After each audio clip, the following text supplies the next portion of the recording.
This week, we're going to talk about some key strategies to crush test anxiety. I think that the way that we do it will be a little fun, it'll be a little familiar, trying to mimic a show that we might remember called Mythbusters, because a lot of people have really unhelpful ideas and beliefs about standardized tests, especially. And so hopefully this is a way to get our audience, our community, kind of aware of these myths.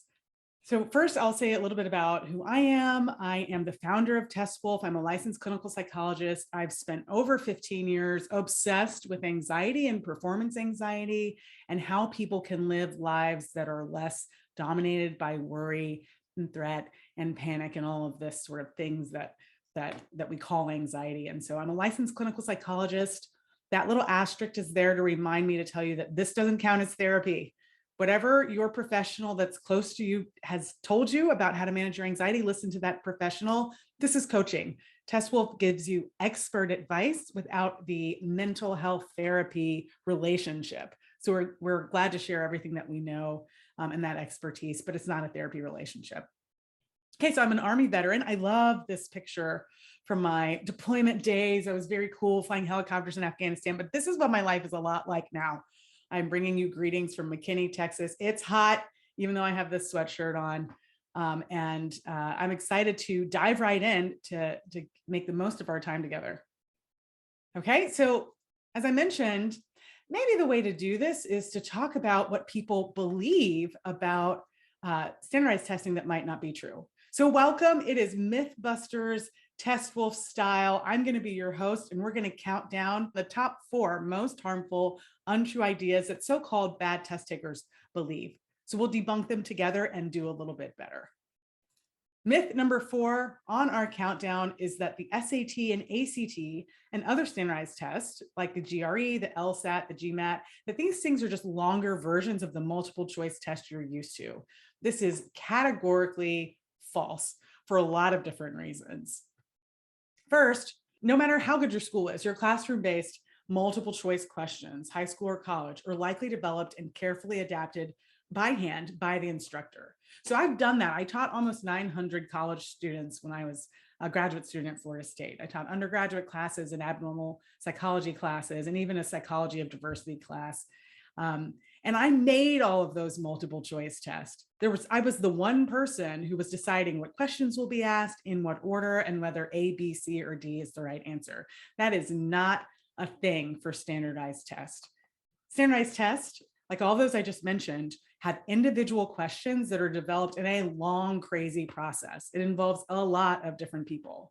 Like one subject matter expert comes up with the basic idea of the question, and then it is passed from fairness folks, it's passed to the test prep development people, hundreds, if not thousands of sample students, English and culture experts, it's amazing.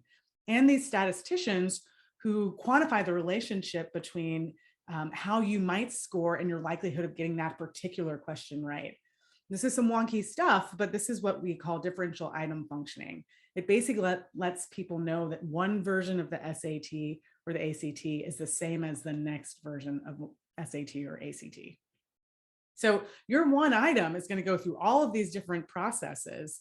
And that's very different from how your regular history class, your final exam, and your neuroscience class, how those questions are developed.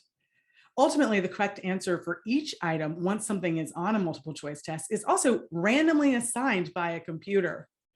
So even the person who wrote the question originally, which they're very unlikely to know what form it comes out in on the test, but even that person would have no ability to help you on the exam without actually looking at the question. So you can't guess that C is usually the default answer.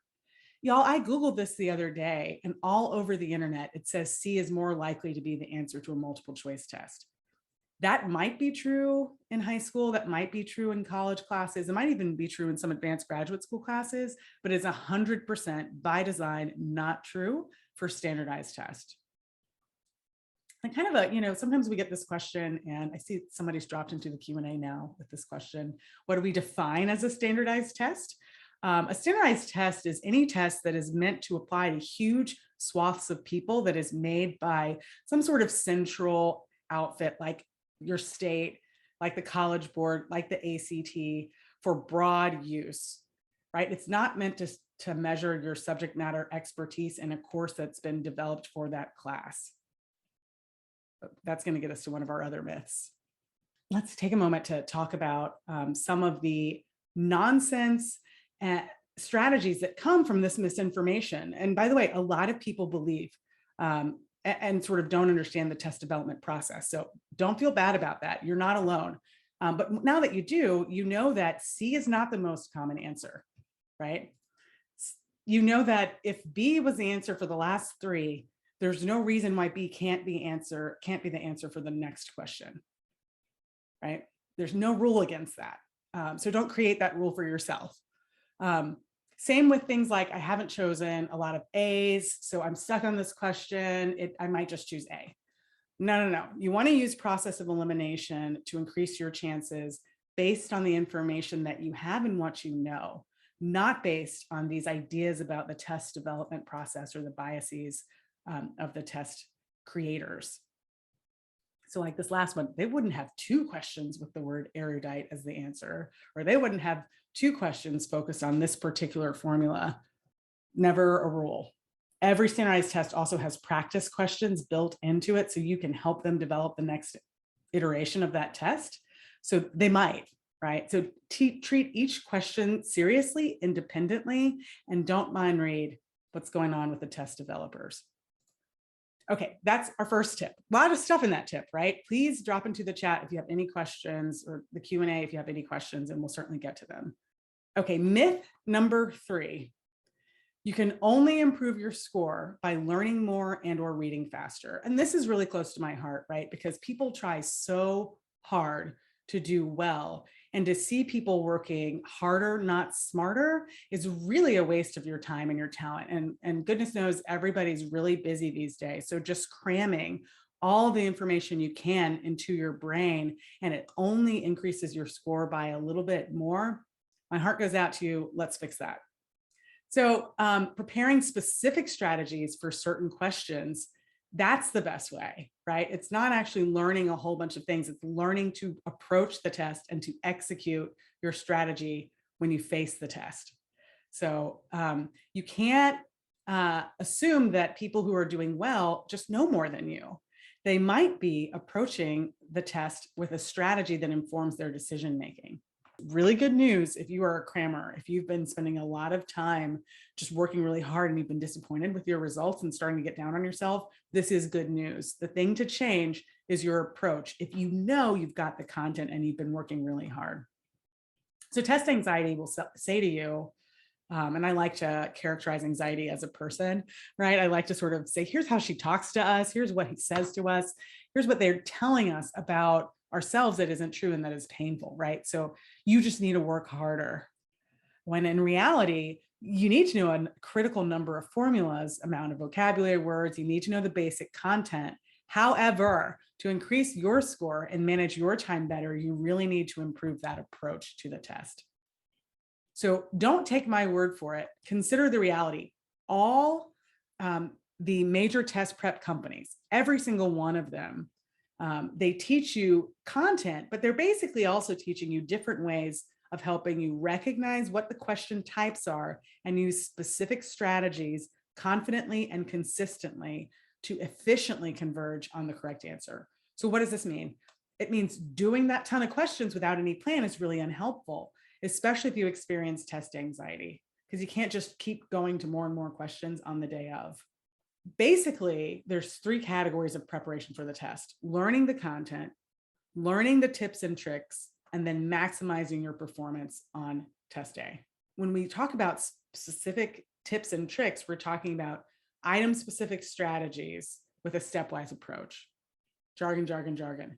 That means knowing what kind of items you can use different strategies for and knowing the steps of that strategy. So for example, and this is actually from the Princeton Review, although TestWolf doesn't endorse any specific company, the Princeton Review will teach you, algebra equations, the basics of algebra, and then it'll teach you this strategy called plug in the answers. I think they call it PITA, for when you recognize something as an algebra question.